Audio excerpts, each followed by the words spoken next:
everyone, just thought I'd do a quick video in response to all the negativity that's been happening this weekend. A few months ago, I don't know how many months, quite a few months ago now, I sent Karen Brady a letter addressing the fact that she was writing for The Sun and saying things like that she wanted Tottenham to win the league on the day we were playing them.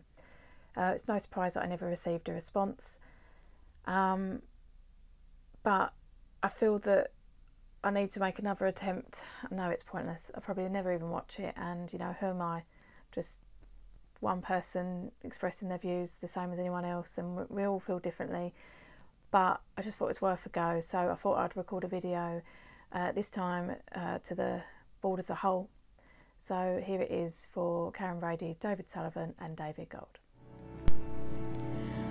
I was previously pro-board. That was until the end of the summer transfer window, when David Sullivan acted incredibly unprofessionally, hung Slaven Bilic out to dry and failed again with our transfer business. All of this, together with the promise of taking us to the next level, the unravelling and continuous problems, and the embarrassing comments made about ex and current players, have made me feel unable to trust or have faith in you as our board any longer. There has been some backlash once again after yesterday's dismal defeat to Wigan, but I do not believe it's because of the defeat that the criticism has risen to the forefront again. My reasons for the timing of this video is because of the concern over transfers this window, the rumoured comments from David Sullivan after the game, our lack of ambition, and also Karen Brady's article in The Sun again regarding Phil Neville. Hypocrite is the only word that springs to mind, I'm afraid, Karen. Credit has to be given to Wigan, as they were by far the better team and deserved to win. However, what us fans cannot accept is how we're in this position. The majority of our squad appears to be injured, therefore requiring us to play a team that has hardly played together and does not have the experience needed to play a professional, well-organised Wigan side. I'm not naive enough to sit here and say it is easy to buy in January. I'm not a football club owner, and therefore I will probably never appreciate the difficulties of running a football club. However, other clubs appear able to do it. Why do we often leave our transfer business to the last minute? Why does it appear that we panic buy? We have known since the summer that we needed to strengthen our squad. We have known that it was too thin, and eventually players like Antonio and Lanzini would suffer because they are being relied upon too heavily. A specific question for Karen and David Sullivan. Why do you feel the need to criticise former and current West Ham United players? Do you really believe this is a professional way to act? Can you not see how this impacts on the club negatively?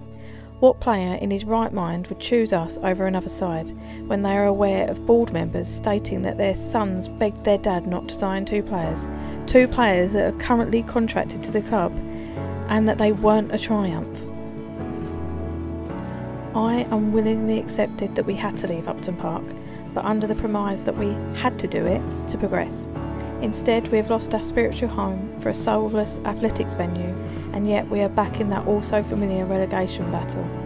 The more I read and hear, it appears that you are all fully aware that the stadium was not fit for purpose, and yet you still went ahead with a move. You specifically stated that any move to the stadium is conditional in the fact that it must provide an arena that is fit for world-class football, and it feels like home to our deserving fans. Please can you explain why you lied and why you didn't walk away when you knew the ground wasn't fit for purpose? Sadly, it's too late to go back, but at least have the courage to take responsibility.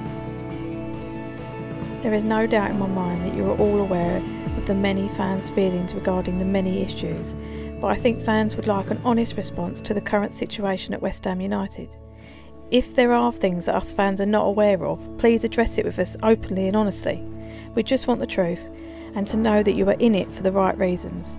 I'm fully aware that Karen isn't a fan of the club, but David, if you are passionate West Ham fans like you say you are, please put yourselves in our shoes. We just want the club to be progressing as you promised.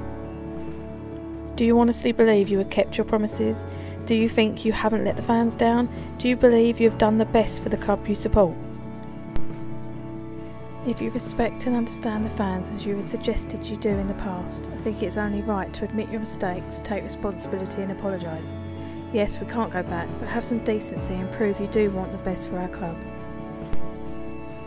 We are loyal, passionate fans and we become a laughingstock. We don't deserve this and we certainly don't deserve to be lied to. I understand you're a business people, but if you say you care about the club in the way you do, please can you prove it? I can accept not progressing, I've been used to that for years, but I cannot accept no progression, being sold lies and losing the West Ham United I've loved my whole life. Please be honest with us. Please make the changes. Please just give us our West Ham back, or do what's best for the club. Thank you.